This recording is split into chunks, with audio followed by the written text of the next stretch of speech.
vocês estão fazendo com meu filho, gente? Pelo amor de Deus, pare com isso. Meu filho tá se enchendo de remédio, tá dopado. Eu não aguento mais isso. Sendo atacado, ele atacando.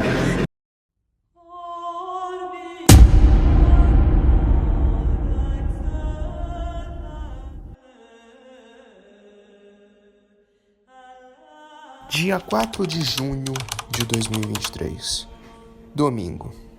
Com toda certeza esse dia ficará marcado em minha memória como o dia em que a internet mostrou a sua pior face. Bom, pra quem não tá sabendo, coisa que eu acho muito difícil porque virou até trend no Twitter, o Jean L. tentou ir de arrasta pra cima utilizando de uma superdosagem de Rivotril.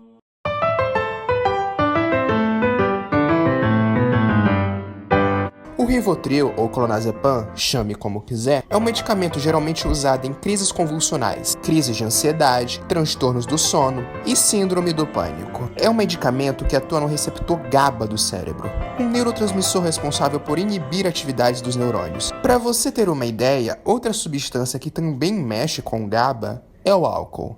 Ou seja, os efeitos do Rivotril podem sim serem comparados com os efeitos da cerveja ou da cachaça. Apesar do Rivotril ser sim um medicamento mortal quando tomado em excesso, a sua superdosagem está raramente ligada a mortes. Isto é, se tomado de forma isolada. Uma overdose de Rivotril pode causar ausência de reflexo, falta de equilíbrio, fala arrastada, apneia, hipotensão arterial, depressão cardiorrespiratória, coma e, em casos muito extremos, falência múltipla dos órgãos, resultando em morte. Resumindo, Rivotril pode sim matar, porém não é tão fácil assim morrer de Rivotril, já que é considerado um remédio seguro, apesar de ser receitado em casos mais pesados. Eu dei toda essa explicação agora porque teve uma cambada de imbecil que ficou desacreditando o Jean, dizendo que a tentativa de suicídio dele foi falsa, foi pra chamar a atenção, que enquanto ele tava morrendo, ele tava postando coisa no Twitter, que ele tava querendo aparecer e etc. Eu acho que só essa explicação que eu dei a respeito do remédio já refuta esses idiotas. Cara, eu acho que eu tenho também umas coisas a pontuar sobre essa atitude. Eu não curto muito quando as pessoas fazem isso, eu acho meio desnecessário, sabe? É tipo aqueles boyzinhos que vão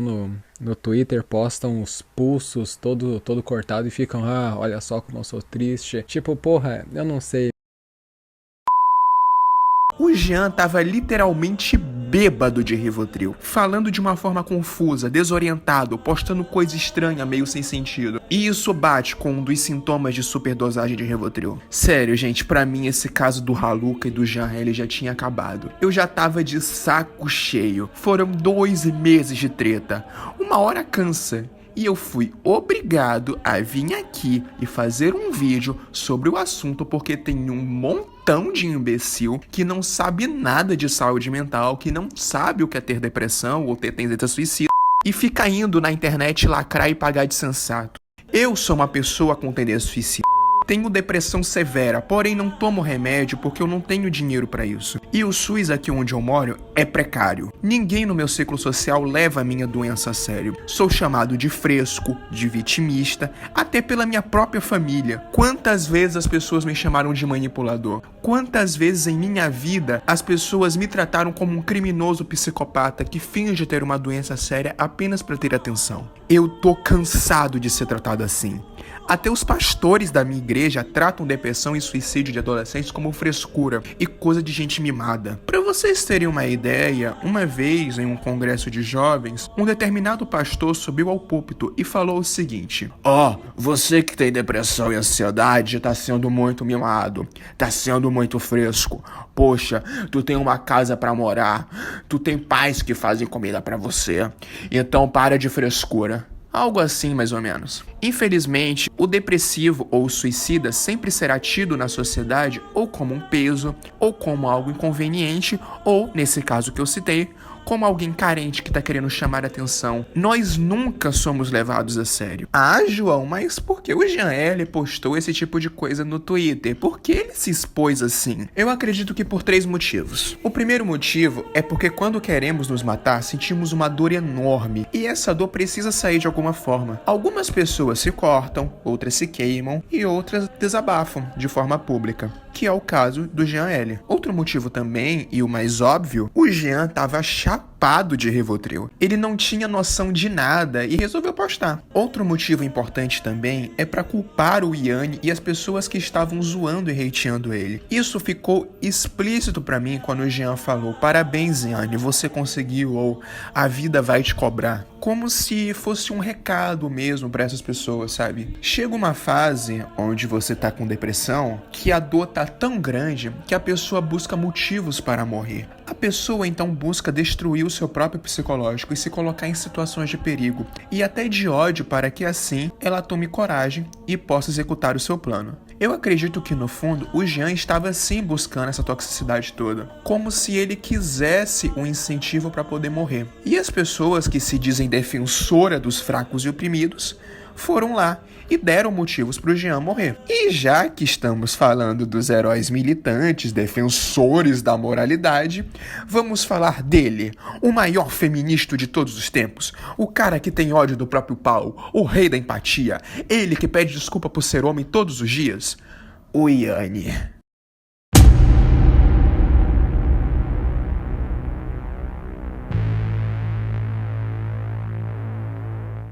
Yanni, como todo bom militante lacrador que é um hipócrita, sem escrúpulos, uma pessoa sanguinária e psicopata. Ele que fez o maior escândalo com medo do Haluka se matar e que de forma escrota expôs os cortes que o Haluka fez em seu corpo, o mesmo cara que acusou os canais de opinião de promoverem suicídio, foi lá no seu Twitter e resolveu fazer piada com a situação do Jean, promovendo e incitando a sua morte.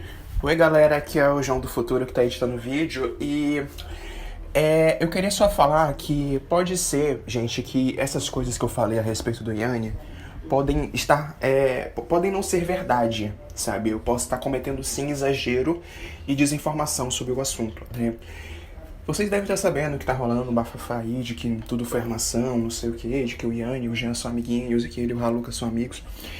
Eu ainda não vi, tá, a respeito os vídeos, né, a respeito dessa situação. Eu só vi um vídeo do Britânicos sobre o assunto, isso foi o máximo de conteúdo que eu sei, né, e assim, se essa tentativa de ir de arrasta pra cima do Jean L ter sido falsa, eu quero dizer que o Yanni, ele não tem responsabilidade nenhuma a respeito disso, até porque foi falso, né? Tem como o Yanni ter responsabilidade por algo que não aconteceu, né? E eu tô exagerando, eu tô falando besteira, tá? É isso que eu tenho pra falar, sabe? Não levem o que eu falei como verdade absoluta, tá? Tirem suas próprias conclusões, tá? Pesquisem o caso, tá?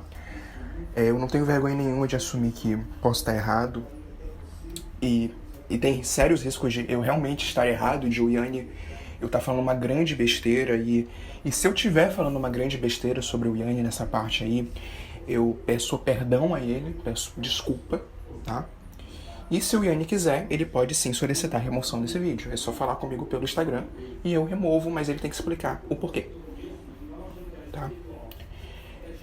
O objetivo do vídeo assim como todos os outros, é elucidar um problema, sabe? Eu pego um assunto polêmico e vou lá e elucido um problema, sabe? Eu trago luz a um problema que as pessoas não falam tanto. E nesse caso, eu estou falando sobre a questão dos depressivos e dos arrastadores pra cima, né? E que essas pessoas, elas não são levadas a sério, são sempre levadas na brincadeira, as pessoas não dão ouvidos e... Sabe, vocês entenderam o objetivo. Então é por isso que eu não vou excluir esse vídeo e eu peço a vocês que se atenham à mensagem, apenas se atenham à mensagem, não se atenham ao que eu falei muito do Yanni da situação, tá? Se atenham à mensagem do vídeo, tá bom? É isso.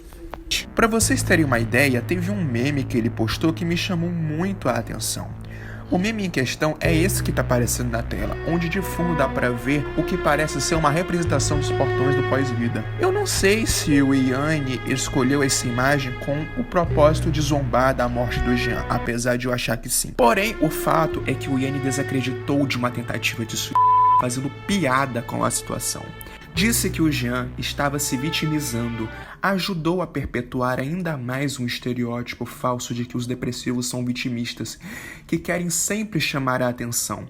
Ajudou a disseminar um discurso mentiroso que é tido pela maioria da população como verdade absoluta.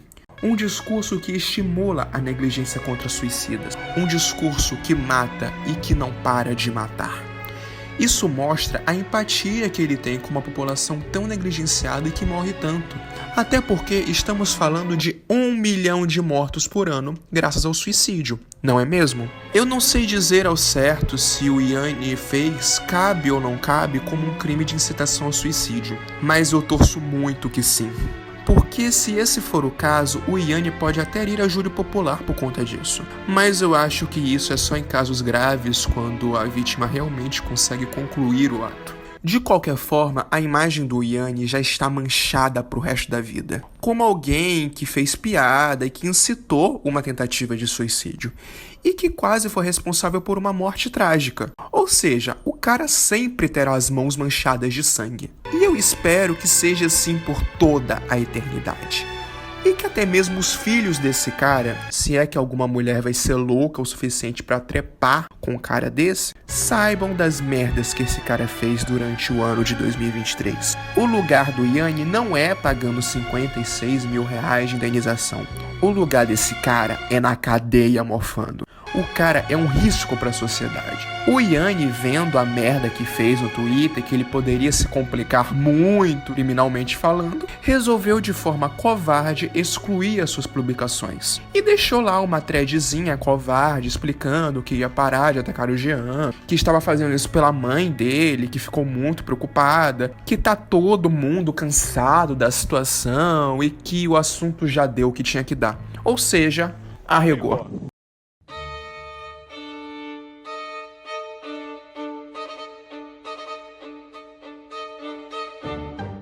No Brasil, atualmente, o suicídio é a terceira maior causa de morte entre jovens de 15 a 29 anos. Especialistas não têm dúvidas de que estamos enfrentando um grave problema de saúde pública. No Brasil, a cada 45 minutos, uma pessoa comete suicídio.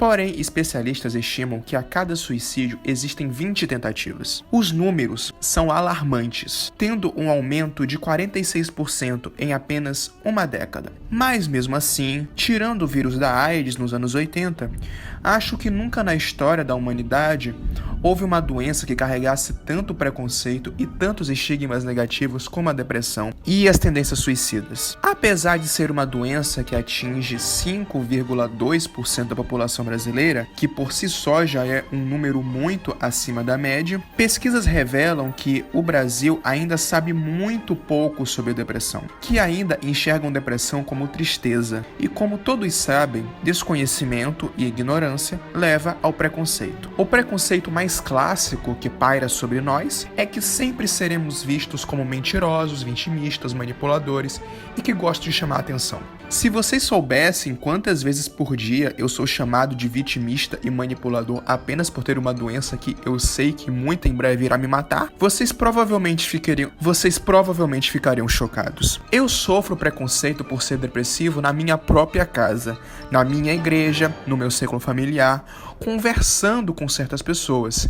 Cara, é muito complicado. A sociedade tem uma ideia tão deturpada sobre suicídio. Dizem que quem quer morrer não avisa, sendo que não é verdade. Dizem até que quem quer morrer não avisa, e eu sinceramente não sei da onde que essas pessoas tiraram essa ideia, que obviamente não é verdade. Um dos primeiros estágios da depressão ou do suicídio é justamente você falar ou dar indiretas de que quer morrer, sem contar que todo suicida escreve carta. Eu garanto pra vocês, meus amigos, que casos onde a depressão é usado como chantagem emocional são raras. A maioria dos depressivos pedem socorro e a minoria tem o seu socorro ouvido. Outra coisa que quero falar também é sobre religião. A religião tem um papel fundamental no tratamento da depressão, mas ela também pode levar as pessoas à morte. Tomem muito cuidado com as igrejas que vocês estão indo, pois no meio evangélico, principalmente no meio pentecostal e neopentecostal, para uma ideia na cabeça das pessoas de que a depressão é fraqueza, é coisa de gente mimada, e que o jovem que tem depressão não está sendo grato ou se esforçando, sendo que quem estuda o mínimo de depressão sabe que um dos principais sintomas da depressão é a falta de força emocional.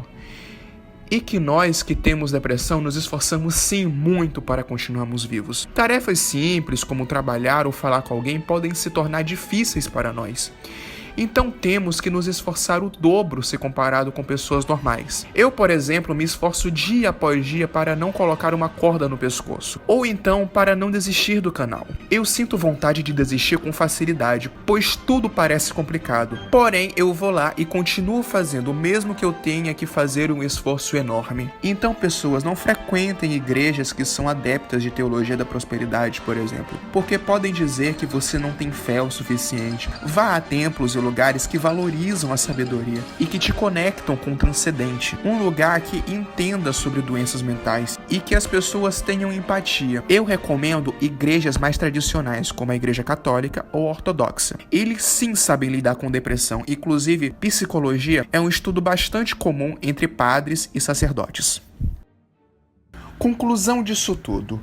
O Jean sim tentou tirar a própria vida no domingo, dia 4 de junho. Porém, acredito eu que um simples detalhe acabou salvando a sua vida, que foi ele ter usado o Rivotril, que é um medicamento que dificilmente causa morte por overdose. Caso o Jean tivesse usado um outro medicamento, aí sim a história teria terminado de uma forma trágica. O Yanni tem total culpa pelo sangue do Jean. O Yanni literalmente quase matou uma pessoa inocente, pois o mesmo provocou até que chegasse a esse ponto. E por um simples detalhe, o Yanni não matou o Jean L. O Yanni conseguiu ser muito pior que o Haluka, ao meu ver. Ao meu ver, sim, o Yanni é uma pessoa capaz até de matar a outra pessoa para provar que está certo. É um narcisista psicopata que viu que poderia ser preso e por isso resolveu sair da treta. Não se engane, esse cara é um mau caráter, um criminoso, um bandido da pior espécie, que merece estar na cadeia. Outra coisa importante que devemos ressaltar é que devemos parar de desacreditar quando alguém diz que vai se matar. Essa fala não só estimula que a pessoa suicida realmente faça o ato, como também impede que essa pessoa seja de fato ajudada. Todo ano, 1 milhão de pessoas morrem graças ao suicídio. Milhares de famílias são destruídas por conta disso. Quantas dessas 1 milhão de pessoas foram chamadas de mentirosas e manipuladoras quando estavam vivas? Quantas vidas poderiam ter sido salvas apenas dando o cuidado devido a essas pessoas? Quantas mais terão que morrer para que finalmente a sociedade entenda que depressão não é frescura? Infelizmente, a mudança só acontece quando sangue inocente é derramado. Ao Jean L, desejo forças. Aos depressivos, também desejo forças. Ao Yanni e ao Haluka, eu desejo a eternidade na masmorra. Bom, pessoal, o vídeo foi esse, espero que tenham gostado. Se gostou, não esqueça de deixar o like, de se inscrever. E se não concorda com algo que eu falei, é só deixar a sua opinião de forma respeitosa aqui nos comentários e vamos debater. Então é isso, so long, farewell, auf Wiedersehen e tchau!